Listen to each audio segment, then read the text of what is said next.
Bonjour mes amis, on est content d'être avec vous autres aujourd'hui pour partager la parole de Dieu aujourd'hui. Et aujourd'hui, on va regarder à l'évangile de Matthieu, chapitre 9. On va parler de ça dans un moment, on va lire les Écritures et puis on va discuter ce qui se passait avec Jésus et eux qu'il était avec cette journée-là. Soit que tu es bien avec toi et ta famille, dans ces temps ici, on connaît qu'il y en a plein qui est vraiment malade, plein qui est prêt à mourir toujours. Et on prie que Dieu va bénir les malades et aussi que dans notre pays, il va emmener la paix entre les Noirs et les Blancs. C'est très malheureux, ces affaires qui se passent ces semaines ici. Et on prie que Dieu va rendre la paix à tout. Et on connaît que eux qui répondent à Jésus, qui mettent leur foi dans lui, leur vie est changée. Et puis, c'est différent. Et ils ont une paix et une joie qui se dépasse n'importe quoi que le monde peut donner, n'importe quoi qui peut arriver aucune autre manière. Alors, allons prendre un moment et puis prier et demander à Dieu qu'il parle à notre cœur cette journée ici et aussi qu'il peut parler au cœur du monde, dans notre pays, que la paix va être là dans notre cœur. Merci Dieu. On veut te demander aujourd'hui pour tes bénédictions dans ce temps qu'on se passe ensemble. On dit merci pour l'opportunité de partager ta parole cette journée ici. Et on connaît, Dieu, que ta parole est quelque chose qui est vivant, quelque chose qui peut changer notre cœur et notre vie, quelque chose qui rend la paix et la joie dans notre cœur quand on la lit, et quand on l'étude et quand on écoute la prêche de ta parole. Bénis aujourd'hui, Dieu, et parle à notre cœur. Dieu, on prie aujourd'hui pour paix dans notre pays. On connaît que ce jour ici est très difficile. On voit tout ça qui est après se passer. On demande, Dieu, que ça va être un temps de paix, plutôt un temps de découragement et un temps de se battre ensemble. On prie aujourd'hui, Dieu, que tu vas parler au cœur à tous et qu'ils vont trouver la paix du Seigneur dans leur cœur et dans leur vie. Merci pour ça. Et Dieu, on prie aussi aujourd'hui pour eux qui est malade. Eux qui sont malades, on connaît qu'il y en a toujours plein. Et on a toujours plein de familles qui, après, perdent leur membre de leur famille par la mort. On prie aujourd'hui pour la paix au Seigneur qui va être avec eux ces jours ici. Merci pour ça, Dieu. Bénis ta parole aujourd'hui, parle à notre cœur et nous comprendre plus mieux ce que tu nous dis, ce que tu veux qu'on comprenne de ta parole cette journée ici. Merci pour ça, Dieu. C'est dans le précieux nom de Jésus qu'on prie. Amen. Alors, mes amis, on est content d'avoir cette opportunité de partager de l'évangile de Matthieu, chapitre 9. On va lire le premier à 8e verset dans ce passage ici. Je vais vous dire que je suis pasteur Landry, le pasteur de l'église Pointe de Vie à Plocheville, Louisiane. C'est mon privilège d'être pasteur et continuer dans le ministère du Seigneur. Et on prie aujourd'hui que Dieu va bénir ce temps qu'on se passe ensemble. Alors, aujourd'hui, dans Matthieu chapitre 9, je veux parler d'une question d'autorité. Jésus se rencontre avec les chefs des Juifs et puis il fait quelque chose qui est très miraculeux. Et on voit que dans ce temps qui se passe, les chefs des Juifs commence à questionner son autorité. Pourquoi? Parce qu'il a dit à un homme, tes péchés sont pardonnés. Alors, laisse-moi lire le passage pour nous autres aujourd'hui, et puis là, on va parler de ça qui se passe dans ce passage ici. Matthieu chapitre 9, le premier verset, Jésus était monté dans une barque, il traversa la mer et alla dans sa ville. Et voici, en lui, on mena un paralytique couché sur un lit.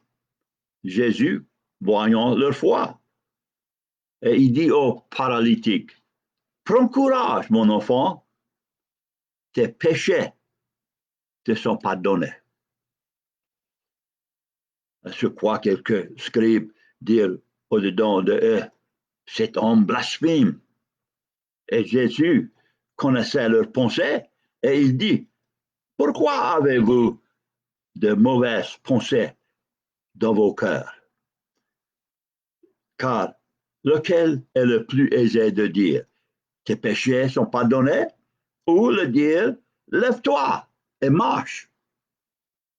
Or, afin que vous sachiez que le Fils de l'homme a sur la terre le pouvoir de pardonner les péchés, lève-toi, il dit au paralytique, prends ton lit et va dans ta maison. Et il se leva, s'en alla dans sa maison. Et quand la foule vit cela, il fut saisi de crainte et elle glorifia Dieu qui a donné aux hommes un tel pouvoir. Que Dieu bénisse sa parole aujourd'hui, mes amis. Amen. Oui, les maîtres de la loi a questionné l'autorité à Jésus pour pardonner les péchés de ce homme ici, ce homme qui était paralytique. Les péchés de cet homme avaient été pardonnés par Jésus, le Seigneur, et il disait que Dieu était le chef, les Juifs qui étaient là, disaient que Dieu était le seul avec cette autorité. Et, il parlait de le prophète Isaïe, qui a dit dans Isaïe 43, le 25e verset, c'est Dieu qui parlait en travers le prophète. Il dit, c'est moi qui efface tes transgressions pour l'amour de moi. Et je ne me souviendrai plus de tes péchés. Alors, il disait, Dieu est le seul qui peut pardonner. C'est Dieu qui a l'autorité de pardonner les péchés. Alors, Jésus clamait cette autorité pour lui-même, pour dire à cet homme, tes péchés sont pardonnés.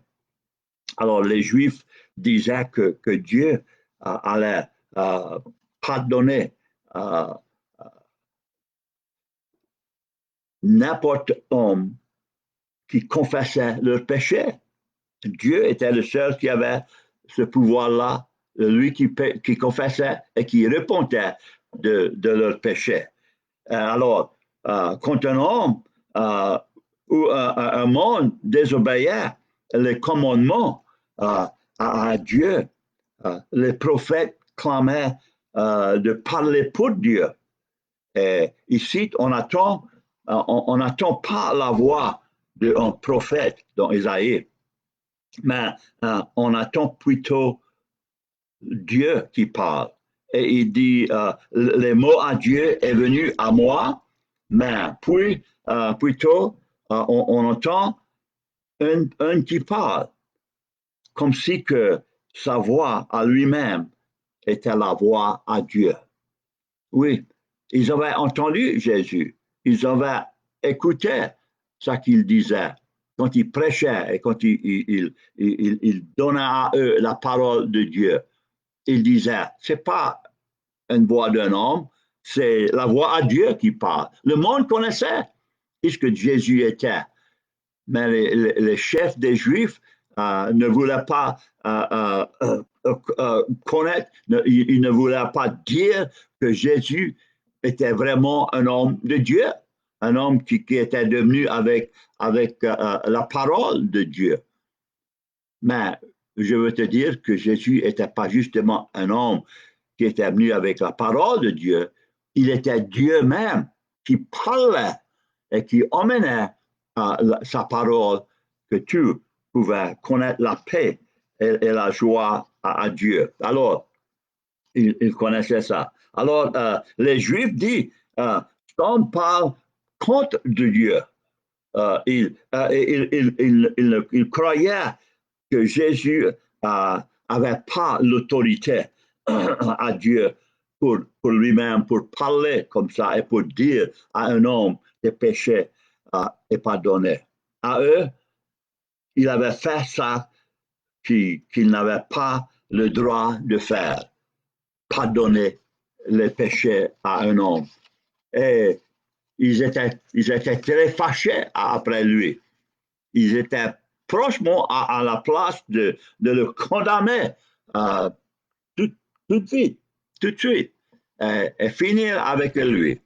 Mais Jésus les a répondu avec une question. Avec une question, il a demandé à eux. Il dit, est-il plus facile de dire tes péchés sont pardonnés ou de dire lève-toi et marche? Qu'est-ce qui est plus facile? Si tu es vraiment justement un homme, les deux est difficile. Parce que moi, je ne peux pas dire à personne, lève-toi, marche, s'il est paralytique. Non, je ne peux pas faire ça. Ou, ni même que je peux dire à un homme, à une personne, tes péchés est pardonné. Moi, je n'ai pas l'autorité de faire ça. Aucun homme a l'autorité de faire ça pour toi ou pour n'importe quelque chose, n'importe d'autre. Il n'y a pas aucun homme qui a cette autorité. Dieu même, Dieu est le seul qui a l'autorité de pardonner les péchés et de nous dire à nous autres, nos péchés est pardonné. C'est pour ça que quand on prie, on dit à Dieu, si on avait péché, on dit à Dieu même qu'on a péché avec un cœur repentant. Parce que ce n'est pas assez à dire à Dieu, oh Dieu, pardonne-moi de ça que j'ai fait. Ça ne compte pas. Ce n'est pas comme ça que ça va. Parce que tu vois, quand on pêche et on connaît qu'on a péché, c'est parce que si on est chrétien, si on est un qui suit Jésus, c'est parce qu'on a le Saint-Esprit qui est dans notre cœur et c'est le Saint-Esprit qui vient et qui nous convainc qu'on avait péché.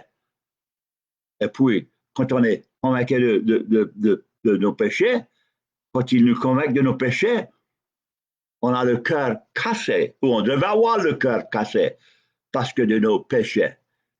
Et puis là, on peut dire à Dieu, en repentance, pardonne-moi. La repentance veut dire que je connais que j'ai péché et je suis volontaire de me tourner de mes péchés. Là, c'est ça que la repentance est. Parce que si on dit, oh, Dieu, pardonne-moi de mes péchés, et puis on continue dans la même direction, on continue à faire ce qu'on avait fait avant, ce qu'on avait demandé à Dieu pour le pardon. Alors, il n'y a pas de pardon pour ça. Le pardon vient à nous autres parce qu'on le connaît dans notre cœur qu'on a péché et on demande à Dieu pour le pardon de nos péchés. Alors, Jésus avait répondu avec cette question. Il dit à eux, qu'est-ce qui est plus aisé à faire? De dire à lui, tes péchés sont pardonnés, ou dire à lui, lève-toi et prends ton lit et va à ta maison. Ouais, mais ouais, n'importe qui. Il n'y a pas aucune personne qui peut dire ça. Jésus a dit ça. Et on voit que Jésus clamait l'autorité de pardonner les péchés de cet homme-là.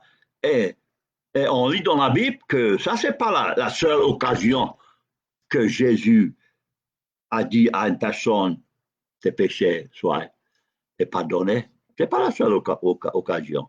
Il y avait des autres. Il y avait des autres. Il y avait une femme qui avait été emmenée à lui par le chef des Juifs un jour, parce qu'elle était prise dans l'adultère. Et ils l'ont tiré au pied à Jésus, et il dit à Jésus, elle a été prise en adultère. Qu'est-ce que tu dis?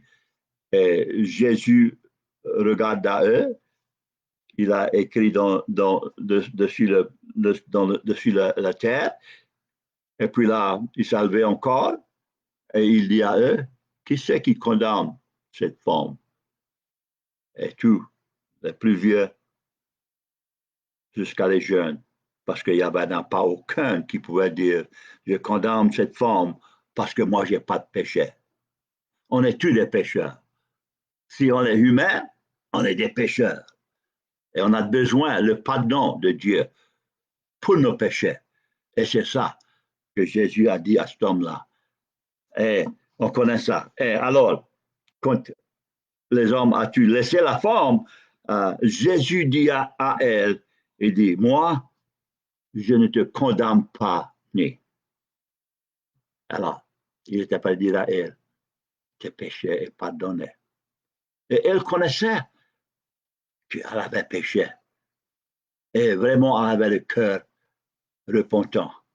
Et Jésus a vu ça dans son cœur et dans sa vie. Et dit, va, je ne te condamne pas. Alors, elle est départie aussi. Alors, quand le monde a vu ça, que Jésus avait l'autorité de pardonner les péchés, ils étaient tout frappés d'étonnement. Ils ne pouvaient pas croire qu'un homme, même Jésus, pouvait pardonner les péchés. Si ça aurait été des beaux vides, l'homme aurait resté dessus son lit. Il n'aurait pas grouillé. Mais ce n'étaient pas des mots qui étaient vides. C'était des mots qui avaient le pouvoir de Dieu. Et quand Jésus a dit, tes péchés pardonnés, ses péchés étaient pardonnés. Et quand il a dit à lui, lève-toi, prends ton lit et va à la maison, il s'est levé, il s'en été à sa maison parce qu'il était guéri par ça que Jésus avait fait pour lui, là, cette journée-là. Mais il s'est levé. De ça, on voit que Jésus a l'autorité de pardonner les péchés. Allons regarder ce qui se passait ici, dans ce passage ici. Parce que ici, on voit que Jésus a le pouvoir de pardonner les péchés. Il a le droit, il a l'autorité. Dans l'évangile de Matthieu, dans chapitre 28, après que Jésus est mort dessus la croix, écoute ce qu'il a dit à ses disciples quand il s'est rencontré avec lui dans Matthieu 28, 18e verset. Jésus s'approchait et leur dit, tout pouvoir m'a été donné dans le ciel et sur la terre par le Père. Il avait toute l'autorité. Et vraiment, tant qu'il était ici avec eux, il prêchait, il parlait, il faisait des miracles et il avait le pouvoir, l'autorité de pardonner les péchés. Alors, on demande, parce qu'il donne cette autorité, les Écritures, excuse-moi, les Écritures déclarent pour nous que Jésus a vraiment l'autorité. Comment se fait? Parce que il est le Fils de Dieu, premièrement. Oui, le Fils de Dieu. Et dans Jean, chapitre 3, la 16e verset, la Bible nous dit, car Dieu a tellement aimé le monde qu'il a donné son Fils unique, afin que quiconque croit en lui ne soit pas perdu, mais qu'il ait la vie éternelle. Alors, Dieu a donné à son Fils, à Jésus, l'autorité de pardonner les péchés. Pourquoi? Parce qu'il est le Fils de Dieu. Oui, on connaît ça. Alors, il est déclaré vraiment de venir de Dieu. Dans Jean, chapitre 1, dans le premier verset, Jésus commence son évangile par dire à nous autres, au commencement de toutes choses, la parole existait déjà. Celui qui est la parole était avec Dieu et il était Dieu. Oui, Dieu existait dans Jésus. Il était Dieu. On connaît ça. Et c'est ça que Jean nous dit quand il a écrit son évangile là. Et là,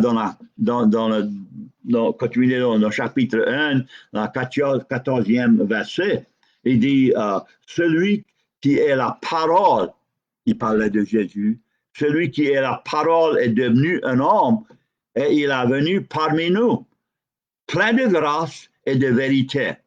Nous avons vu sa gloire, la gloire que le Fils unique reçoit du Père.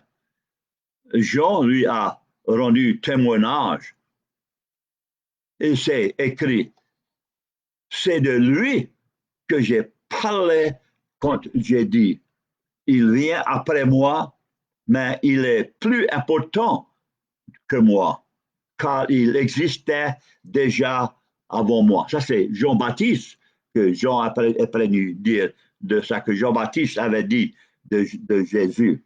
Alors, il dit, nous avons tout reçu notre part des richesses de sa grâce. Nous avons reçu une bénédiction après l'autre.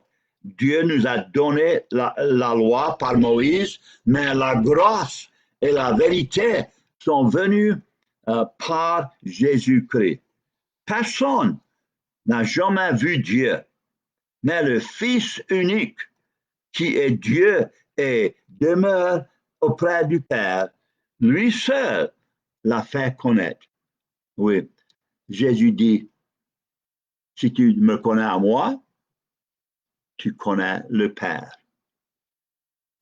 Oui, parce que c'est Jésus qui nous emmène au Père.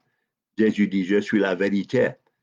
Je suis la vérité, je suis la vie, je suis la lumière. Et il n'y a aucun homme qui vient au Père autre que par moi.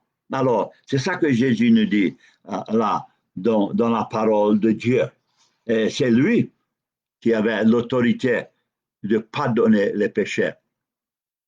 Et c'est lui qui a l'autorité de pardonner tes péchés et mes péchés. Comment se fait? Parce qu'il est le Fils de Dieu, mais aussi il est mort sur la croix pour nous autres. Alors, il est le Fils de Dieu, il est déclaré le Christ, il est déclaré le Seigneur. C'est Pierre dans Matthieu chapitre 16 qui a déclaré à les autres disciples qui étaient là avec eux. Ils étaient là au bord du lac de Galilée, au bord du lac et à Césarée, et ils étaient ensemble après assis, après manger ensemble, et Jésus a demandé à ses disciples, qu'est-ce que c'est que le monde dit que je suis? Le monde dit, oh, il y en a qui disent tu es Jean le Baptiste, ou parce que Jean le Baptiste, parce que ce temps-là, était mort, parce qu'ils avaient coupé la tête, ils avaient ôté la tête, ils l'avaient tué. Et puis, il y en a qui disent que tu es un des prophètes. Et puis là, Jésus dit à eux, et qui sait que toi, tu dis que je suis, que j'ai. Alors, c'est là où Simon Pierre a répondu, tu es le Messie, le Fils de Dieu vivant. Et Jésus dit à lui, tu es heureux, Simon, fils de Jean. Ce n'est pas un être humain qui t'a révélé cette vérité, mais mon Père qui est dans les cieux. Alors, Jésus a dit à Pierre, il dit, tu connais qui je suis, parce que le Père a déclaré à toi qui ce que je suis. Alors, la vérité est que le Père déclare à nous autres que Jésus est vraiment le Messie, le Sauveur, en travers le Saint-Esprit. Et il nous dit, et il nous montre. Tant qu'on est pécheur, on a le cœur dur et fermé. Mais le Saint-Esprit vient et il commence à parler à notre cœur. Et si on commence à écouter ce qu'il veut nous dire, et on commence à ouvrir notre cœur pour comprendre, pour entendre ce que Dieu veut nous dire, alors le Saint-Esprit a l'opportunité de nous montrer la vérité, que Jésus est vraiment le Sauveur et le Seigneur, et que c'est Jésus qui est mort sur la croix pour nos péchés. Et alors, à ce moment-là, on peut dire qu'une petite lumière se vient dans notre vie. Et on peut voir par la lumière de Dieu que oui, Jésus est vraiment lui qui peut nous pardonner de nos péchés parce qu'il est mort dessus la croix pour nous autres. Il a donné sa vie et on peut avoir cette nouvelle vie. Alors, Pierre a connu ça avant que Jésus est mort dessus la croix. Comment se fait? Parce que c'était le Père qui avait déclaré à lui. Alors, il y avait une autre occasion dans Jean chapitre 4, quand la femme samaritaine était là au puits. Ouais, Jésus était là au puits. Ils étaient traversés de Jérusalem, ils traversaient nord et ils avaient été passés en travers de la ville de Sychar. Et puis là, Jésus était là au puits, les disciples avaient été dans le village pour trouver quelque chose à manger. C'était au milieu de la journée. Et la femme samaritaine est devenue. Et puis là, Jésus a commencé une conversation avec elle. Ils ont commencé à parler. Et Jésus a déclaré à elle qu'il était vraiment le Sauveur et le Seigneur. Comment c'est qu'il a fait ça? Il a dit à la femme, il dit, c'est vrai que tu as eu Saint Marie et lui que tu es avec aujourd'hui, il n'est pas ton mari. Et puis là, elle était convaincue par le Saint-Esprit que l'affaire n'est pas bien. Elle a essayé de changer la conversation. Maintenant, Jésus a continué. Mais il a déclaré à elle qu'il était vraiment le Messie. Elle que tous les Samaritains cherchaient, parce qu'ils sont séparés des Juifs dans les temps passés. Et puis, Jésus était là pour déclarer à eux la bonne nouvelle. Et puis, elle a retourné au village, et puis elle a revenu du village avec le monde du village, parce qu'elle avait dit à eux, viens voir, l'homme que j'ai rencontré. Il m'a dit tout de ma vie. Il connaissait tout de ma vie. Et je crois qu'il est le Messie. Et elle les a convaincus à eux que Jésus était vraiment le Sauveur et le Seigneur, et ils ont été avec elle. Et puis ils ont écouté à Jésus. Et ils ont demandé à lui qu'il restait avec eux quelques jours pour discuter et pour parler avec eux. Alors Jésus avait fait ça. Alors il est le Fils de Dieu et il est déclaré le Christ par les disciples et par des autres aussi. Et il est mort pour nos péchés. C'est l'apôtre Paul qui déclare dans son livre de Romains, au chapitre 4 et la 25e verset, il dit qu'il a été livré pour nos fautes et il est ressuscité pour que nous soyons déclarés justes. Oui, Jésus a été délivré pour nos fautes, pour nos péchés, pour tout ce qu'on a fait. Il a été délivré par les Juifs aux Romains, et les Romains l'ont mis dessus la croix. Ils l'ont tué. Il est mort. Pourquoi? Pour nos péchés, l'apôtre Paul nous dit. C'est lui qui a donné sa vie pour nous. Et c'est lui qui nous offre le pardon de nos péchés et cette nouvelle vie. Oui, Jésus a été déclaré le Sauveur, le Seigneur, et lui qui peut pardonner nos péchés. Il a été délivré pour nos péchés. Aussi, Jean, dans son épître, nous dit, dans son évangile, excuse-moi, il nous dit là que Jésus devrait mourir pour la nation, pour le monde, pour tout. Quand il a été délivré, les Juifs étaient prêts à discuter comment c'est qu'ils allaient se défaire de Jésus. Et dans Jean chapitre 11, il y a un des chefs de les prêtres qui a parlé. Il a parlé prophétiquement. Il a parlé comme un prophète. Écoute ça que Jean a écrit. Il dit, Caiaphe, était grand prêtre, on est là. Et il prit la parole. Vous n'y entendez rien, le dit-il. Vous ne voyez pas qu'il est de votre intérêt qu'un seul homme meure pour le peuple, pour que le peuple ne disparaisse pas tout entier. Et puis là, écoute ça que Jean a mis après ça. Or, ce qu'il disait là, ne venait pas de lui, mais il était grand prêtre, on est là.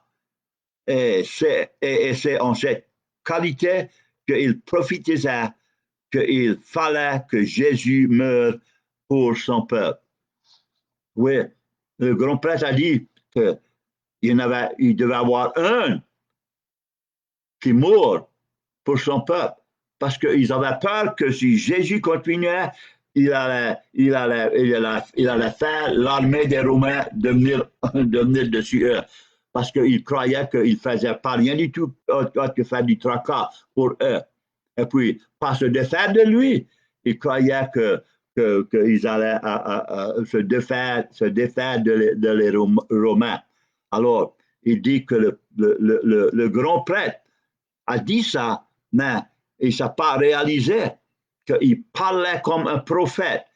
C'est-à-dire que Dieu était prêt à parler au travers de lui pour dire au monde qu'il avait besoin d'un qui mourra, pas justement pour la nation d'Israël, mais qu'il mourra pour tout que va avoir la paix de Dieu.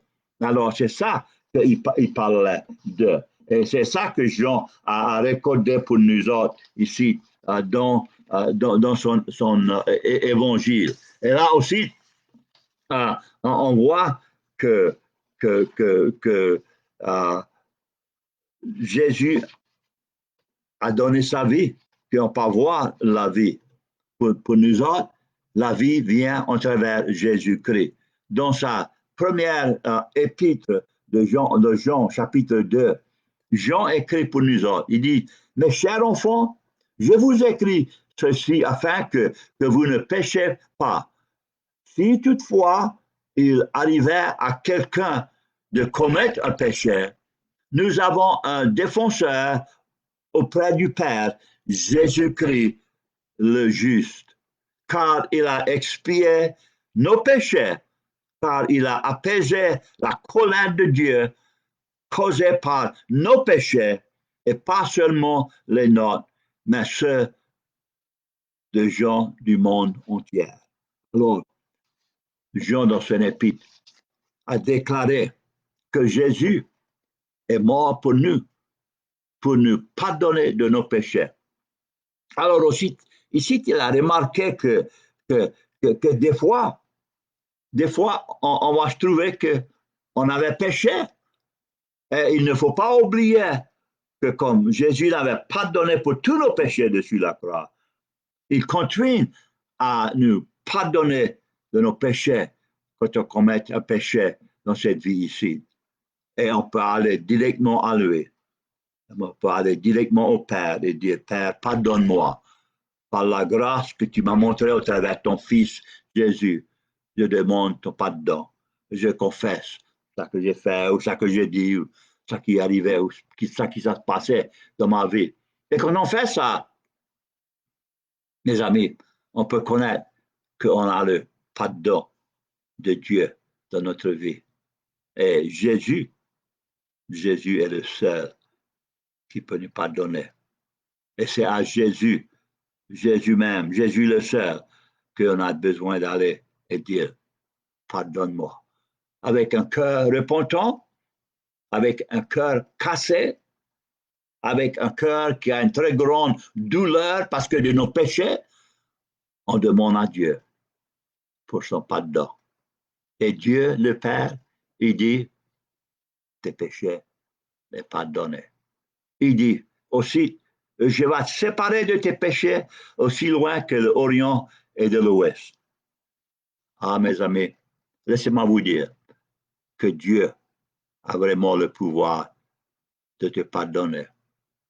Et il t'offre à toi le pardon en travers son Fils Jésus. Jésus avait entré là dans le village, il avait vu cet homme paralytique et il a regardé à lui et il dit, tes péchés sont pardonnés. Et puis là, après qu'ils avaient questionné son autorité, il dit à l'homme, tes péchés sont pardonnés, lève-toi, va-t'en à ta maison, prends ton lit. Et c'est ça qui est arrivé. Comment se fait? Parce que Jésus avait l'autorité de pardonner les péchés et il avait l'autorité de guérir. Et c'est ça qu'il a fait pour cet homme-là. Et mes amis, c'est ça qu'il peut faire pour toi aussi. Il peut guérir ton cœur qui est malade du péché. Il peut te pardonner et il peut te donner une nouvelle vie. Et c'est qu'il te manque la paix à Dieu dans ton cœur et dans ta vie. Laisse-moi te dire aujourd'hui que tu peux avoir ça. Comment? Petite prière, sincèrement, qui vient de cœur sincère, et tu dis à Dieu, Dieu, je connais que je suis un pécheur. Pardonne-moi. Je me repens de mes péchés et je te demande pour ton pardon et pour cette nouvelle vie que tu m'offres à travers Jésus, qui soit mon sauveur et mon Seigneur. Je l'invite dans mon cœur et dans ma vie aujourd'hui.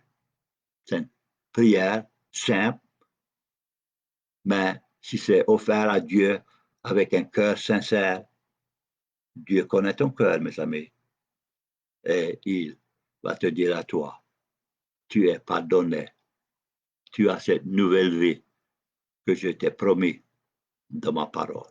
Prie avec moi. Notre Père, on dit merci pour la nouvelle vie éternelle que tu nous offres au travers de Jésus comme notre Sauveur et notre Seigneur. Et je te dis merci, Dieu, que ma vie avait été changée longtemps passé, quand je m'ai aperçu de mes péchés et je m'ai aperçu que j'avais besoin de Jésus comme mon Sauveur et mon Seigneur. Et j'avais déclaré, mon Père, que j'étais un pécheur. Et j'avais demandé, Dieu, pardonne-moi de mes péchés. Sauve-moi, pardonne-moi, donne-moi cette nouvelle vie que tu m'offres à travers ton Fils Jésus. Et mon Père, je te remercie que tu m'as donné cette paix que j'avais jamais eue avant. Un jeune homme avec toute la vie en avant de lui. Je m'aperçus que j'avais besoin de mettre ma vie dans tes mains et accepter Jésus comme mon Sauveur et Seigneur. Et je prie Dieu que eux qui écoutent aujourd'hui vont connaître que c'est ça qu'ils ont besoin de faire aussi aujourd'hui, à ce moment ici. Justement dire, Dieu, pardonne-moi de mes péchés. Je connais que je suis un pécheur. Je me réponds de mes péchés. Mais je demande, Jésus, que tu deviennes dans mon cœur, dans ma vie, et que tu me donnes cette nouvelle vie que tu m'offres aujourd'hui. Merci pour ça, Dieu. C'est dans le précieux nom de Jésus qu'on prie. Amen. Et mes amis, si vous avez prié cette prière et vous avez accepté Jésus comme votre Sauveur et votre Seigneur, faites-moi le plaisir d'écrire un petit comment dessus le message aujourd'hui. Laisse-moi savoir votre décision. Parce que je veux prier pour toi. Je veux prier que Dieu va continuer à te bénir et t'aider à vivre cette vie avec une joie et un paix qui va durer pour toujours. Et que Dieu vous bénisse, mes amis. Je vous dis au revoir jusqu'à la semaine prochaine. Même temps, c'est Pasteur Landry, le pasteur de l'église Pointe de Vie à Plocheville, Louisiane. Et je vous dis au revoir jusqu'à la semaine prochaine.